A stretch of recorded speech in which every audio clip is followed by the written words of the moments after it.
Why did the left abandon woke 1.0? This is the continuation, right, to the last one that we wanted to know the answer to. I love this channel. Such a good channel. All the online right are rejoicing with the supposed death of what is being called woke 1.0. At long last, people, even on the left, are finally admitting that the 2010s were complete insanity. Finally, we can answer questions like, what is a woman? Without having a circular definition. Finally, we can admit that putting men in combat sports against women is not wise. Men are now allowed to part their legs when they sit down, free from judgment. No more Z's or Zem pronouns. No more drag queen story hours. We have the entire right celebrating, we have the left playfully reflecting on their past convictions, and we even have the LGB telling the T to be normal. Ironic. So, did we do it? Did we win the culture war? Actually, this is a sign of the right's defeat. Something that many, including myself, warned would happen if things continued the way they were going. And in this video, I go over why that is and the actual political drive behind woke 1.0's death. And if you enjoyed, consider subscribing. It helps the channel. You gotta sub to this channel, guys. This channel's so good. A right-wing revolution was inevitable. By right-wing here, I actually mean anti-woke. My reasoning was as follows. With the left's mass importation of peoples from the third world, who, by themselves, tend to be very hostile to woke ideology, the liberals signed their own death warrant. Damn, is that an The AWP? woke left somehow believed that these people, known for their tribalism and religious extremism, would perfectly parrot the liberal worldview. They didn't, as should have been obvious.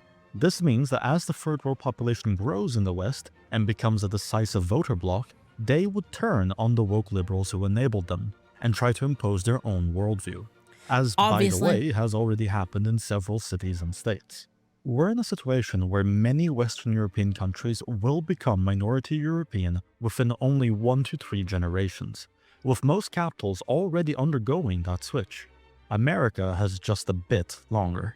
On screen, you're seeing some of the statistics on this, caused by a mix of low fertility among locals due to both cultural factors and economic policy, and the unrelenting immigration numbers, as well as the high fertility among foreigners due to their own distinct culture, and being the beneficiaries of the West's disastrous welfare policies. Therefore, if things continue as is, the West will be remade in the third world's image within the coming decades. Naturally, that means there are only 2 broad political positions that still matter. Either A... This is still so crazy to me that this is happening in the West, because I keep saying, like, I remember 9/11, and I am just shocked that it's only taken this long for them to go from nobody wants anything to do with them to like they're it's looking like they're gonna have majority power. Like, what the fuck, right? How did that happen? Third world, or B, the dissident right, who oppose their presence. Where was I during 9/11? Well, I mean, I can't tell you about what I was doing on the rooftop, you know? I can't tell you. And the current establishment that enabled their mass importation. Everything else is secondary until this is resolved. And regardless of who would win in such a situation, they will be anti-woke. Given these options, where does that leave the left? The average woke leftist has 3 paths laid before them. Path 1, they can stay woke. They don't recant their beliefs, they continue to push LGBT, neo-pronouns, feminism, etc. unapologetically. Yeah, I was on a plane to Israel. That's right. That's right, chat. I was already on a plane. Had to get out, you know. Sit in schools, at the workplace, in movies, desperately trying to spread propaganda with every institution they still control to see if their numbers can grow enough. But they won't, and they'll start losing more and more to non-woke leftists or right-wingers until they become irrelevant. And when the power struggle between the dissident right and the third world really begins, they'll be the first to be gotten rid of, effectively making this option an act of self-destruction. That's always been the woke leftist specialty, so maybe they might go with it. True. Path 2. They become based. A niche but increasingly common option these days, a lot of woke leftists have attempted to rehabilitate themselves, dropping their pro-immigration stance and some of their more insane cultural values, and then replacing it with nationalism. The combination of their economic policies with their newfound nationalism makes them oddly and perhaps deliberately similar to certain 20th century ideologies. It's... Oh my god.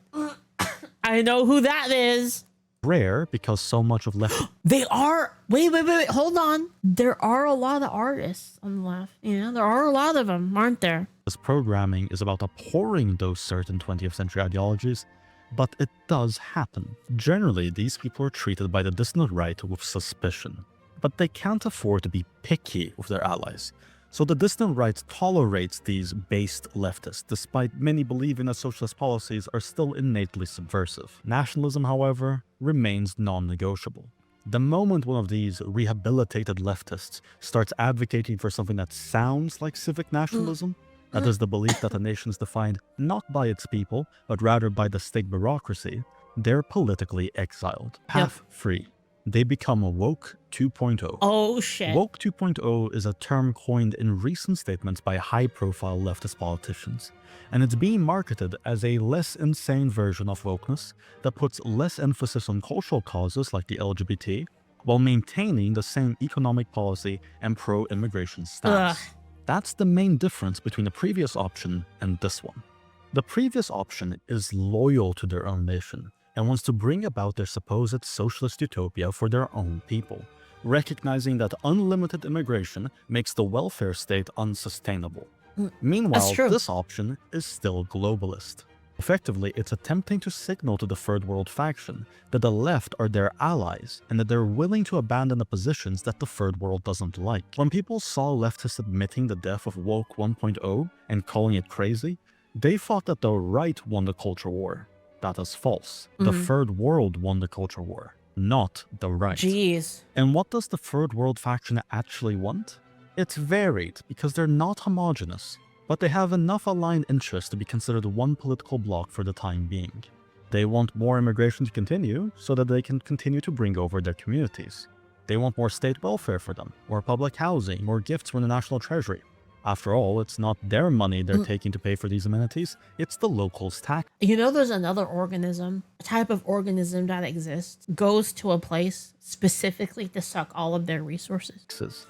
Their own tax contribution is often net negative. The Third World also wants to be able to enforce their own rules in their communities, free from outside interference, which is why leftist politicians placate them by having two-tiered law enforcement and judges that are significantly more lenient with them than the locals.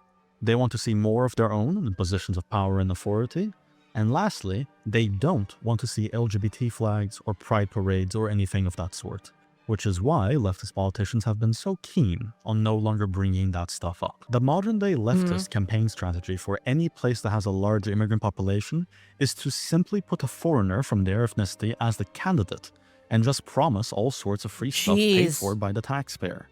That way, they get the left-wing vote and the immigrant vote, which is usually able to win any urban election. And all it costs them is having to not bring up the principles they've been championing for half a century. But understand, for many, this was the plan all along. The leftist leaders knew this would happen when they imported the Third World. I find the alternative hard to believe, that some of the most powerful people on the planet were completely ignorant and blindsided by the Third World's I don't know, they're values. kind of retarded. In truth, there was no culture war in the 2010s. There was a culture feint.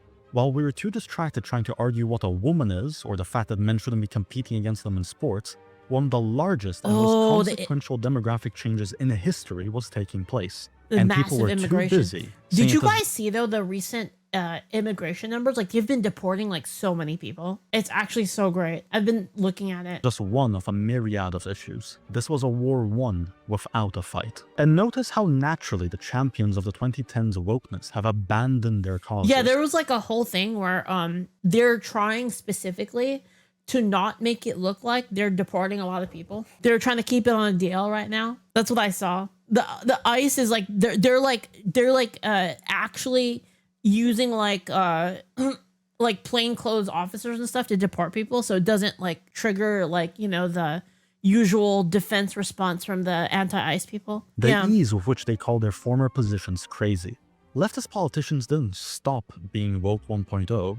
They never were. They simply took on the facade that would get them elected and their agenda pushed, because that's what a politician is, and their voters should have been aware.